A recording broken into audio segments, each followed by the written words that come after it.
Bueno, lo que veíamos ahí es básicamente que la producción de cultivos tuvo un aumento muy importante en un cierto periodo y actualmente ya en ciertas regiones se está alcanzando, eh, es decir, el crecimiento está siendo cada vez más bajo en cuanto a la producción. Por otro lado, hay proyecciones que se hicieron en las Naciones Unidas en donde prevén que, bueno, para el año 2050 vamos a hacer un 18% más de habitantes con respecto ahora a la actualidad.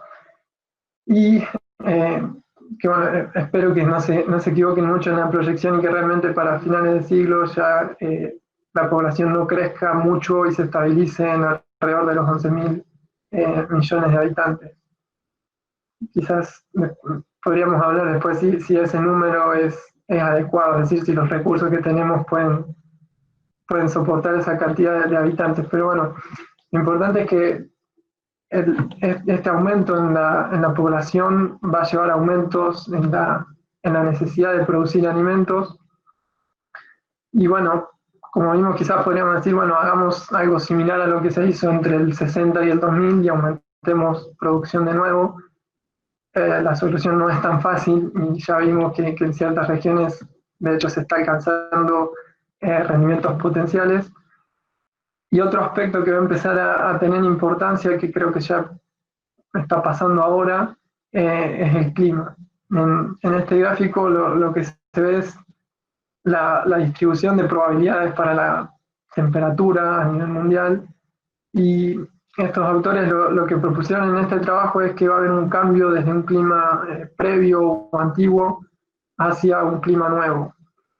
Eh, si vemos acá en esta partecita, vemos que la probabilidad de ocurrencia o la frecuencia con la que ocurrían eh, temperaturas elevadas en el clima antiguo va a pasar a toda esta área debajo de la curva para el clima nuevo, en donde nos dice que la probabilidad o la frecuencia de que empiecen a haber temperaturas más extremas, elevadas, va a ser cada vez más frecuente.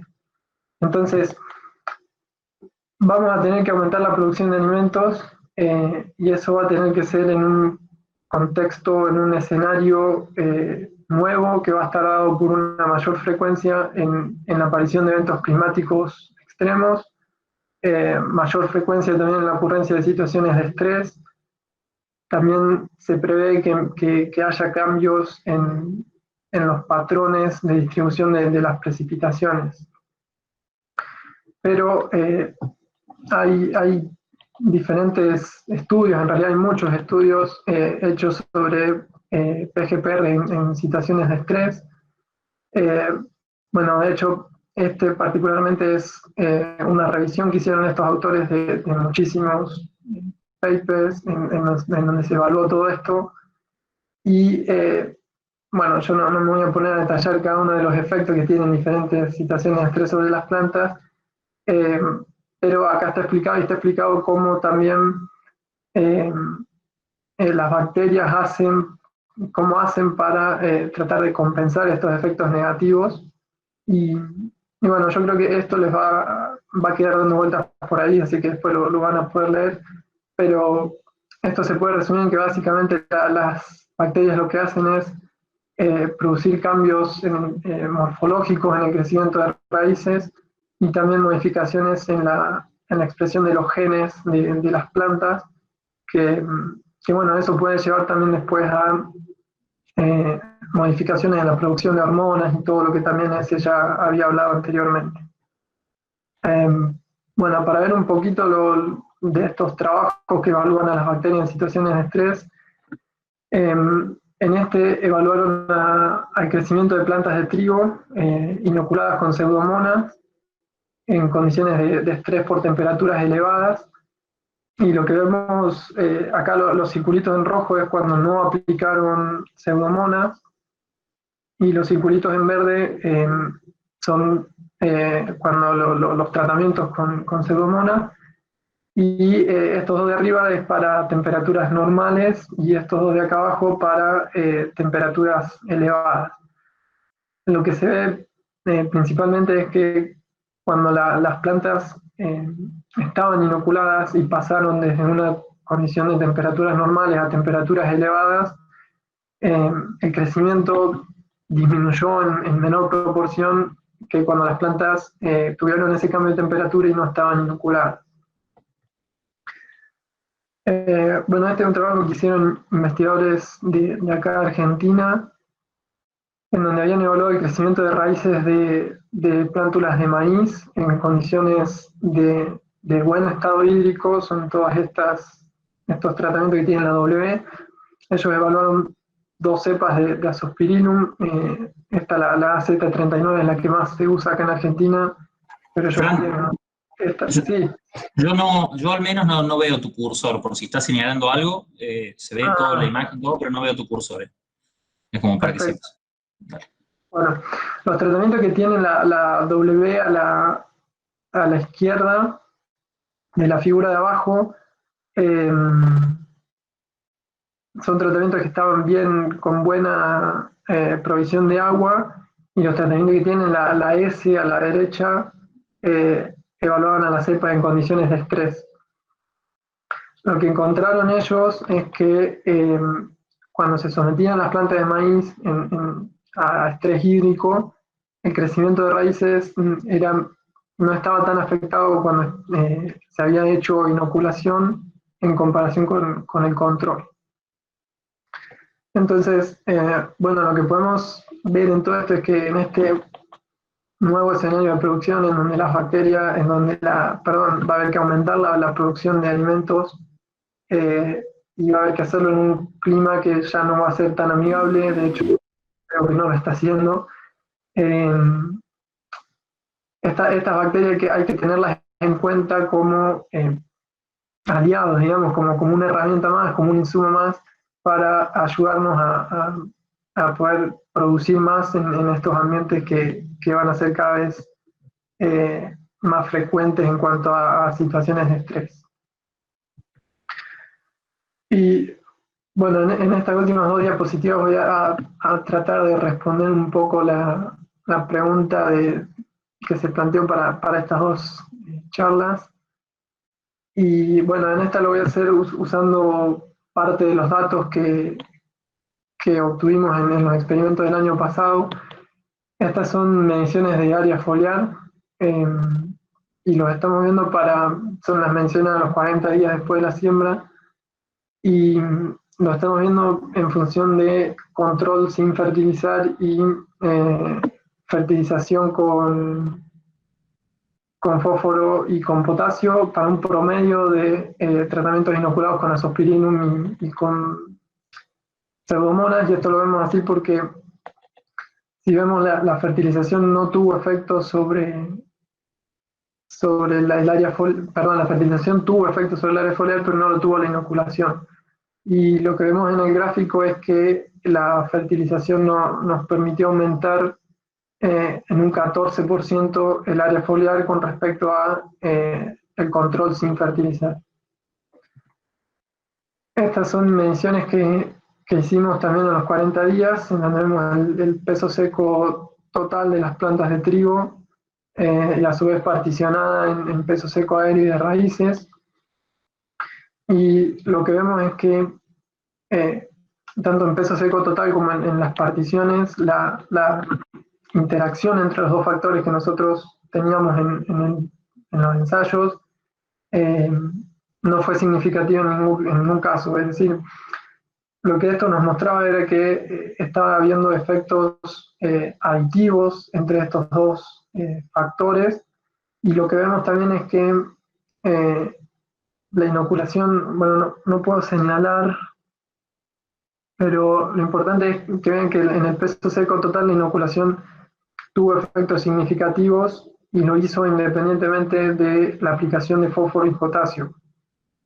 Entonces, lo que eso nos sugería es que estaba habiendo aportes combinados que no se compensan de estos factores sobre el crecimiento de las plantas de trigo. Entonces, para una primera respuesta con estos datos, vemos que la fertilización y la y la inoculación con microorganismos son prácticas más bien complementarias, porque como vemos arriba, la inoculación no tuvo efecto sobre el área foliar, pero sí lo tuvo la fertilización. Y si vemos en la tablita de abajo, en el peso seco aéreo, vemos que la fertilización tuvo efectos significativos sobre el peso seco aéreo, pero no la inoculación. Entonces, justamente esto va mostrando que el aporte que pueden hacer las bacterias y el aporte que pueden hacer los nutrientes se terminan complementando y tienen efectos aditivos en lugar de compensarse. Y bueno, para responder un poco más la pregunta desde el punto de vista de rendimiento, este es un trabajo en donde evaluaron el rendimiento en granos del cultivo de trigo en un suelo que era, en realidad diferentes suelos, pero que eran muy pobres en los niveles de fósforo. Y lo que estamos viendo es la combinación de la no inoculación con Azospirillum, que son las barras claritas, y la fertilización con fósforo, a su vez, combinada con inoculación. Esto es en los dos casos.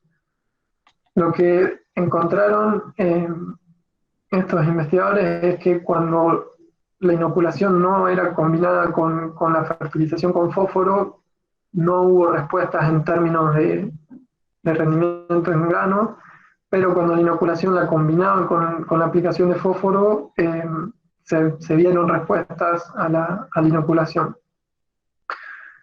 Entonces, lo que vemos acá es que cuando hay deficiencias de nutrientes, la respuesta en inoculación puede ser baja o incluso no ocurrir como pasó en este caso. Bueno, este es el mismo trabajo que habíamos visto antes, en donde evaluaron cebada cervecera inoculada con pseudomonas. En este caso se ve el rendimiento para distintas dosis de fertilización con fósforo y con nitrógeno. Y bueno, en el año 2010, donde las precipitaciones habían sido adecuadas, que es la imagen de la izquierda, no se vieron respuestas importantes a la inoculación, pero sí se ve que a medida que la fertilización iba siendo más completa, se aplicaba tanto fósforo como nitrógeno, el rendimiento aumentó. Y en el año 2009, cuando las precipitaciones habían sido más escasas, lo que se ve es que las respuestas a la inoculación se vieron fundamentalmente cuando la inoculación se combinó con fósforo y con nitrógeno. Entonces, lo que vemos acá es que cuando la inoculación se combina con la aplicación de nutrientes, se observan mayores efectos de la inoculación sobre el crecimiento y la producción de los cultivos. Y vemos que también cuando los cultivos están expuestos a condiciones muy estresantes que pueden afectar su crecimiento, como es el caso de cuando no hay fósforo, por ejemplo, en el suelo, o cuando están en ausencia de limitantes, como vemos ahí en el año 2010, en donde se evaluó el rendimiento de cebada. En esos dos casos extremos se ve que la respuesta a la inoculación es poco manifiesta. Incluso puede no ocurrir. Entonces, como para dar una respuesta general a la pregunta, las PGPR lo que hacen es fundamentalmente mejorar la eficiencia con la que los cultivos usan los recursos que están disponibles. Lo hacen fundamentalmente a través de un mayor crecimiento de raíces. Eso se traduce en mayor volumen de suelo explorado, mayor absorción de agua, mayor absorción de nutrientes, y eso se traduce después en mayor crecimiento y mayor producción. Pero en sí creo que hay que tener en cuenta que lo que hacen es mejorar la eficiencia con la que los cultivos usan los recursos que están disponibles en términos generales, pero si esos recursos no están disponibles, como es el caso de esta figura donde se evaluó el rendimiento en trigo, que el fósforo no estaba presente en el suelo en niveles adecuados para la producción, las bacterias en sí no pudieron hacer mucho. Es decir, una célula de azospirínum o una célula de pseudomonas no es un granito de fósforo o un granito de nitrógeno. Y esos elementos no están disponibles, las bacterias no van a poder hacer magia, digamos. Así que bueno, en términos generales, creo que son dos prácticas complementarias que tranquilamente deberían pensarse en conjunto, es decir, en aplicarlas juntas en la práctica.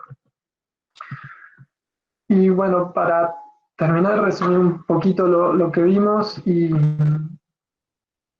algunos puntos a futuro. Primero, tener en cuenta que la inoculación es una práctica muy antigua, pero en Argentina todavía tenemos bastante por hacer para que sea más habitual su uso en la producción. Creo que esto se puede hacer fundamentalmente, por ahí creo que los ingenieros agrónomos tenemos un poco de responsabilidad en esto, en bajar esa información que hay en los papers a los productores y comentar sobre este efecto, lo que hemos escrito ahí abajo, comentar ese efecto sobre el crecimiento y el rendimiento y la producción de los cultivos que tienen estas bacterias. Después un punto que no es tan a futuro, diría yo, sino que ya está pasando ahora, es esto de que tenemos que aumentar producción y hay que hacerlo en un ambiente en donde las condiciones de estrés van a empezar a ser cada vez más frecuentes. Y bueno, considerar a las bacterias como una herramienta más para la producción en esta situación nueva, no como una solución mágica, sino simplemente tenerlas en cuenta como algo más.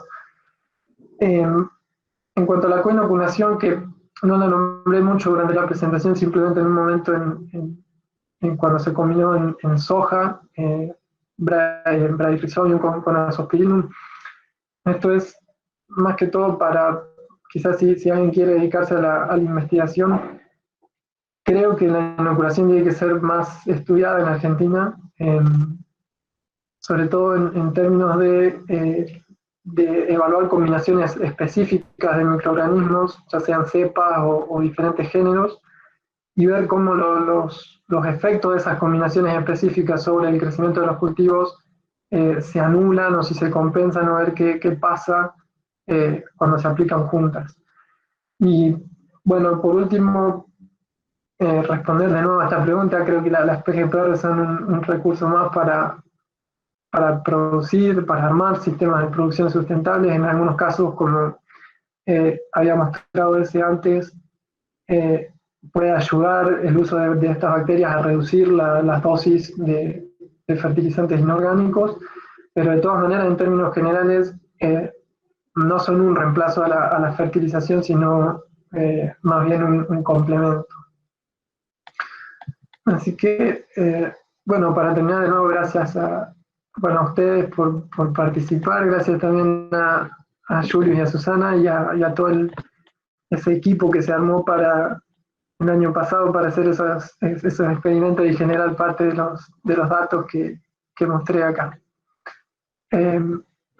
Bueno, voy a tratar de dejar de compartir. Ahí está, Fran. Ahí ahora te vemos.